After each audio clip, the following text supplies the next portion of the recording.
And I'm just going to, because we have a whole lineup of speakers. Let me see, I will take no more than 15 minutes. All right. Okay, anyway, as I said, thank you, Roger, for the invitation for us to speak here. And I especially energized and inspired by what I heard this morning.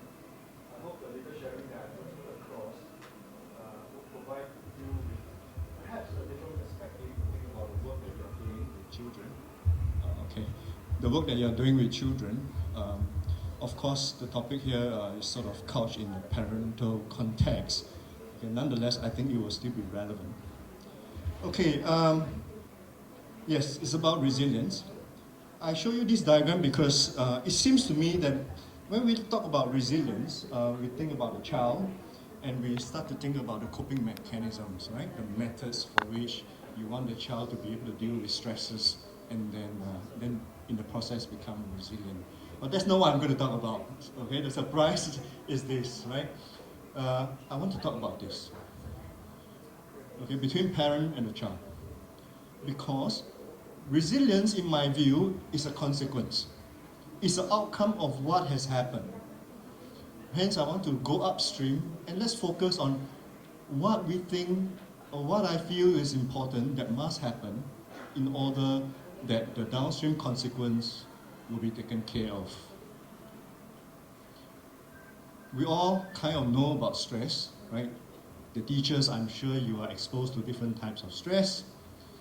But the reality is that the human body and the human mind in particular interpret stress quite differently. Right? Stress to the human mind could be as simple or as it's just as any stimulus that comes into the mind, the brain will respond to that. To the extent that you feel that you are stressed is because you feel that you may not have the resources to deal with that. But your brain has already responded. So, for example, by the time you realize you are stressed, maybe you find that I'm not sleeping well, therefore I'm stressed. The reality is that you have been stressed many weeks before. Okay, so the point here is that by the time you realize that you are stressed, actually you have been stressed for quite a while. And this is the insidious part. Okay, so I want you to hold on to that thought first. I want to show you this slide because it is the cousin of stress. What do I mean by that, right? As you know, one of the part of our brain called amygdala, that's where our emotions nerve center, if I want to put it that way. Okay, that will be the first response to any stimulus that come in. Okay, and typically it has a negative bias. Okay, and the reason for that is because as a human, when we evolve, that negative bias actually helps us to survive. So we are more careful, we are more cautious. Okay, everything we tend to think about it from a cautious point of view. But the point is that emotions typically is your first response. Okay, and how is then stress related to this? Because any stimulus that comes in, your emotions will react. Okay, and then your emotions then trigger off other things in the part of your brain, and the whole stress response system kicks in. Okay, so stress and emotions are like twins. Right. Okay, this is meant to be a workshop, but we don't have time for a workshop, so we will kind of run through the activity quite quickly. Okay, but the point here is this, right? Just recall a time where you have a personal encounter with a child that's under some kind of duress or stress. What have you noticed? Right? The child may cry, or hide one side, or become quiet, and all sorts of responses. Right? What drives those responses? Emotions. Okay? Emotions. So, as parent, I'm parent, I have 3 now grown-up kids already, but when they were young, these are the things that they throw at me, right? It's not fair, Dad. I don't care. So these are the things that they sort of shoot out at parents. I'm sure those who are parents or even students, teachers, your student will somehow speak to you in this way, right? Just say, that's it, I give up. I'm stressed, preschool student, I'm stressed, and that's it. But what exactly are they communicating? Are they talking logic to you from a logical standpoint as how adults understand? Or are they expressing emotions in words? I think it's more emotions in words, right? So much of a child conversation, even teens, is emotion laden. Okay, it's emotion laden. This is the diagram I wanted to share with you. If you look at the blue line, the reality is that our human brains takes quite a long time as far as the executive function is concerned to mature, up to 17 years or even more for some. Okay. So when you're looking at a teen in the first year, 1 to 12, you notice that the emotional brain or the executive function, the executive brain, the brain that controls the emotion, the part of the brain that controls the emotion is still not fully mature. So this explains why when children talk to you, it's emotions, mainly emotions. Okay. It's not that they cannot control their emotions, it's just that they are not yet reached that level of developmental maturity to be able to deal with certain types of emotions, especially extreme stress, emotion caused by extreme stress and trauma and require adverse childhood experiences and so on and so forth. Okay? So this is important. Now coming back to all of us as adults, as parents, some of us, can you recall a time when you are stressed? Yes. Wrong questions. How often are you stressed? And what happened when you are stressed? Breakdown. What is that? Crying. Lots of things. Yeah, lots of things in the mind. How many of us don't sleep well when we are stressed? Okay. How many of us realize that our emotions are really on a roller coaster when we are stressed, right? These are really things that we feel and experiences when we are stressed. Okay, and just look a little bit on that a little bit further. Okay, actually we do have our stress signatures. Okay, for example, for me, I realize that when I'm stressed, like now, I can feel the flush on my face. Oh, okay, I'm slightly stressed. Okay, I don't get anger or angry easily, so I can't be able to control that. But for others, you notice that the temper may just snap, right? Some bosses are like that, right? I have that kind of bosses before. Right? When they're stressed, the first thing that go off is the emotions, the temper, all right? And therefore, if you think about it, and this is really a useful practice, just recall and reflect what really is the first sign where you notice that you are stressed, whether it's emotional based, thought based, or behavior. Some people stressed, they will bang the table. That is something they need to take note. And why is that important?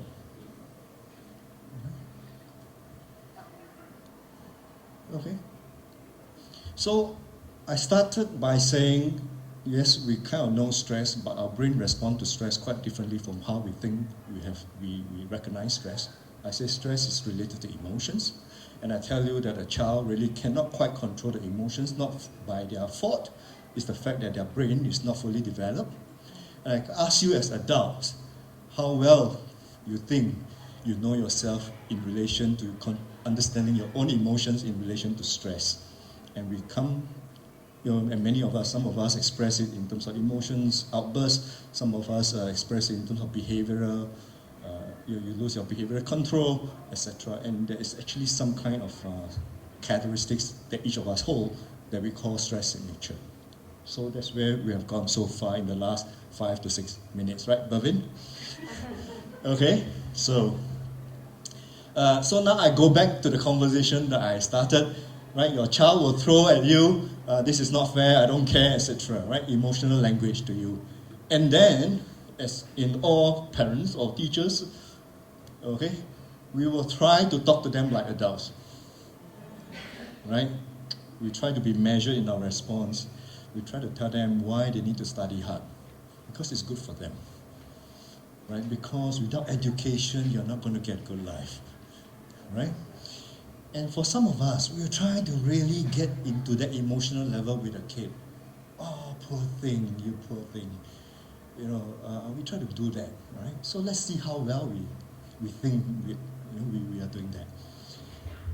Okay, you just look at this slide. Our brain matures insofar as understanding reward is concerned, right, around 25 years old. Okay, so now, as a parent, I often commit this mistake, right? When my child is upset or whatever, I'll say, okay, I tell you what, you stop playing with your gadget, and after that, I'll reward you with something. And then after a while, I find that didn't work, and I get upset because it's very reasonable, right? We had an agreement, right? And how come you don't what do you call that? Adhere to your part of the agreement? What's happening is very logical, right? We agreed. Okay, and I wonder why. Now I kind of know why. Because as far as the child is concerned, the way they understand reward may not be what we think they should understand. Okay, so that is the logical part, parent talking to child, assuming that logical part is about negotiating incentivization arrangement. Then we think we are very good with reading people's emotions.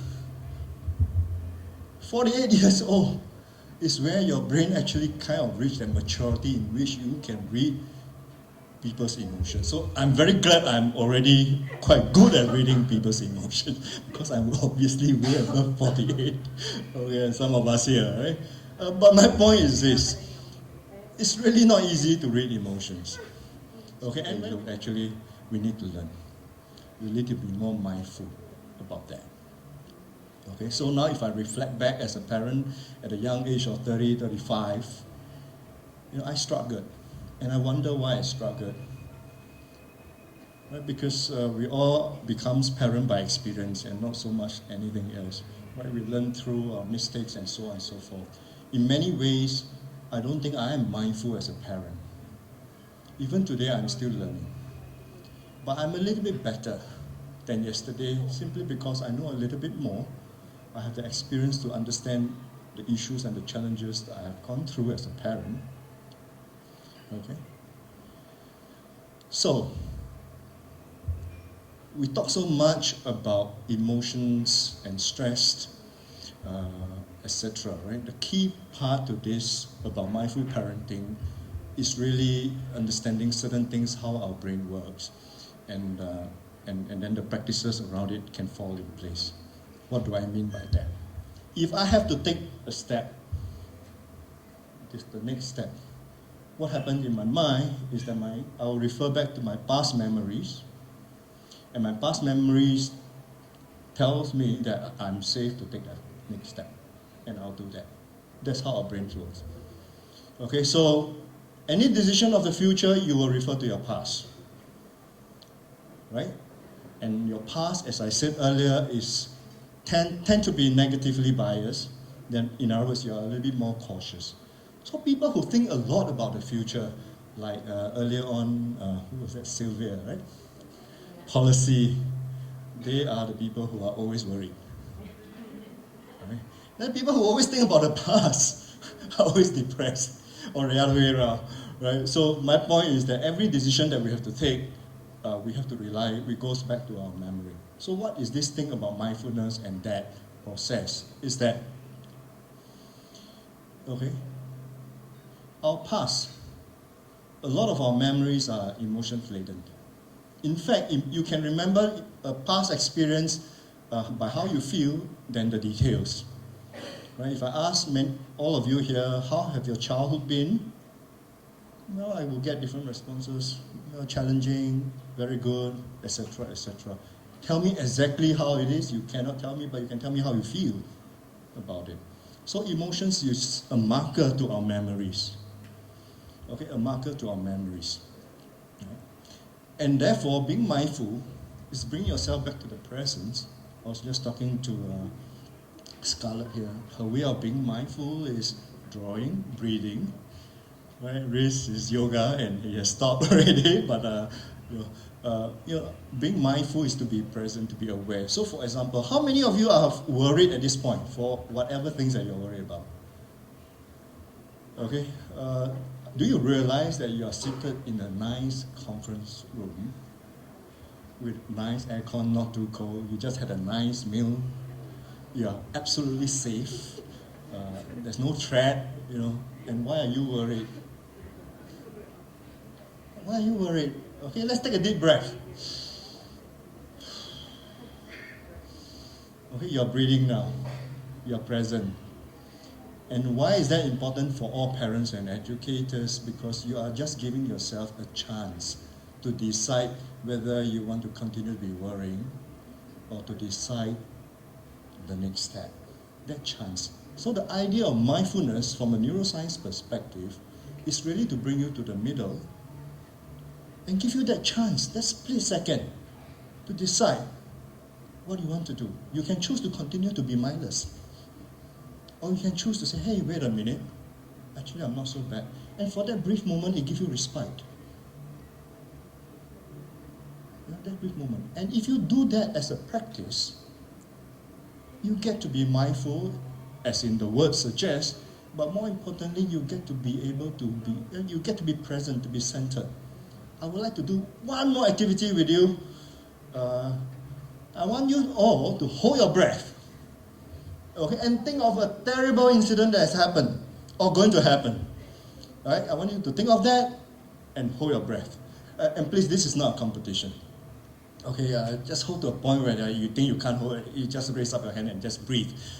Okay, there are no medics out there, so please don't faint on me. But we do have some psychologists, but not medical doctors. Okay, are we ready? Can we do that? Okay, hold your breath now. 3, 2, 1, and think of one terrible, upsetting episode.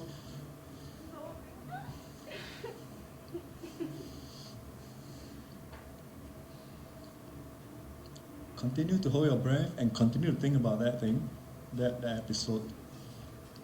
Okay, once you cannot longer hold breath, just raise up your hand and breathe.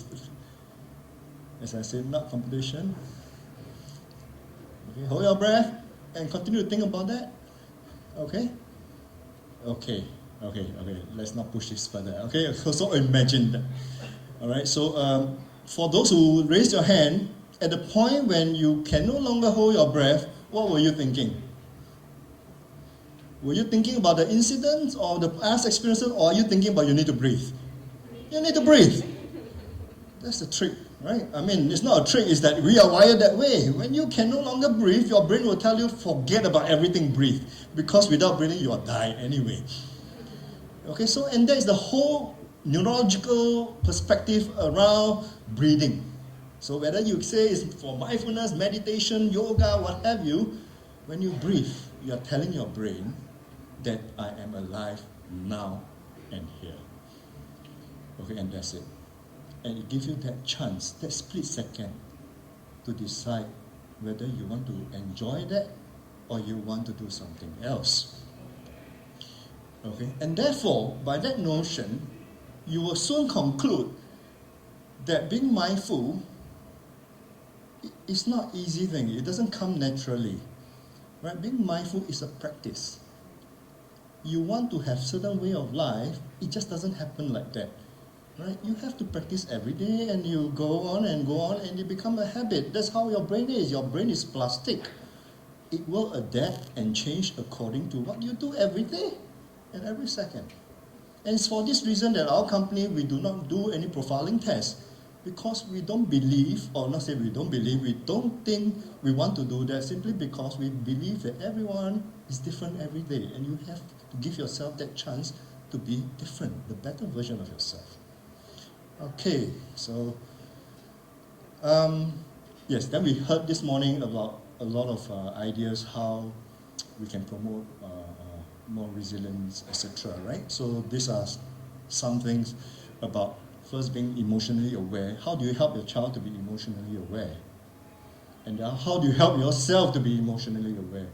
As I said, the process is important because it's upstream. If you could manage this, the consequence, you don't have to worry. Right? And then the next, other things around fostering and building empathy, how to go about doing that, encouraging empathy. I always believe that empathy is about being able to put yourself in another person's shoe. You probably know the definition, but for a child, how do you develop that? My way of doing that is I will give my child a pet. Because a pet can't talk, right?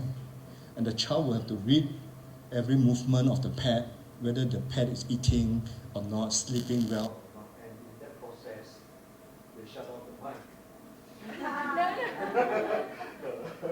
Anyway, you get my point, right? So when the child learns how to interact and take care of something that a pet here, anything that cannot speak, the child will learn to observe and will learn to interpret. Obviously, there is a side of a part of it that you have to be careful with this matter is that animals are not humans. We tend to humanize animals sometimes to actually the negative consequence of the animal. But the point is that for a child to understand empathy and start to build that awareness, perhaps having a pet may not be a bad idea. It may not be a bad idea. Okay, and developing compassion, right, so that they understand how others are like them also facing similar issues. Okay, and also about having a growth mindset, you know what that is, and setting realistic goals. We talked about this morning. Okay? Okay, 3 more slides, very fast. I talk about consequence now. Okay, from a neuroscience point of view. It's a little bit small here, I'll just point out to you. These are, the red color are areas of the brain, gray matter volume that's smaller than the normal for children who have experienced parental verbal abuse, witnessing domestic violence, and sexual abuse. So actually it does affect the child's brain. That's true. Okay. This is also interesting. The difference between a resilient coping brain and a risky coping brain is this. For a resilient coping brain, actually the brain responds very well to the stress. It reacted very well, but it comes down to normal level very fast. We call it neural flexibility. Okay, neural flexibility. Versus a brain that's slightly at risk of coping, the brain doesn't respond very well. It stays there. Right, so when you are stressed and you can feel it, it's not a bad thing. Okay, but if you are always stressed, that is not a good thing. Right? When you can feel stressed, that you should be happy. Okay, but try to get yourself back. Try to manage that. And one way to manage that is understand your stress signature. Try to bring it down. So that your brain, you have that flexibility in your brain. No different in a way, in terms of concept from what we call cardiovascular flexibility. When you're fit, you run up the steps, you're still panting. But within half a minute, your breathing is normalized. So that's the flexibility. You actually can spike your your breathing, and then you can bring it down quite quickly. Right? For someone who is not fit, you rush up the steps, they will pant, and they continue to pant. And it takes a long time before the heart rate gets back to normal. Because cardiovascularly speaking, they are not so flexible. So same thing for this. Okay, same thing for our brain. If our brain is supposed to react to things that, to stress, to stimulus that are undesirable, what have you, right? But it must be able. And this is the last slide I wanted to show you. Okay, what it means here is that there are 2 networks in the brain. One network, you can think of it as a thinking brain, and that's externally focused, always looking out, rationalizing what's out there. And another side of our brain, the internal ones, all right, that is always in the brain. Meddling. When you're daydreaming, that network kind of activated. Okay, one is, you can think of it as a more logical brain. The other one is more creative, free-flowing brain part of it, right? You can think of it that way. And research shows that if these two parts for children to do well in terms of resilience, in this way the resilience, they define resilience as academic performance and other things, okay, it's decoupled. It's slightly decoupled. Okay? And so for quite some time, that has been the thinking. But recently it started to change. When they did the same scan with children in poverty, they realized that unlike children who's living under relatively optimistic and positive environment, when they are doing well, these two networks separate, not so tightly coupled. But for children in poverty, when they are doing well, these two networks work together, which is completely, almost opposite direction. What does this mean? This is really very important. It means that children living in poverty has a different way of coping. Has a different way of coping, which is not quite the same way as how the children living under favorable conditions is coping. And therefore, these are evidence, that you don't have to be in a rich country to be doing well. In fact, if you're a rich country, I was just hearing about the suicide rate. I'm not proud to say our suicide rate in Singapore. I won't say, it's horrible. It's horrible. Right? But this is really very interesting finding that actually children in poverty cope differently. So going back to that process and consequence, as parents, as educators, okay, my point to you in this presentation is that we often worry about the consequence. I think we need to be more mindful about the process and trust that process will bring out the consequence, right? And we need to create an environment for our children to do so, because the consequence will come. But as in all things, mental health, physical health, mindfulness, otherwise, it is a practice. It is a practice that has to continue and continue such that it becomes habitualized, and we become habitualized, it becomes part of you. Whether you quite institutionalizing the process of the system, or as parent to child, you keep practicing it over time, your child will be resilient. So that's my message for this talk. Is it 15 minutes? Pass. Okay. All right. No questions. No questions. I need to hand over to the next speaker. Thank you very much.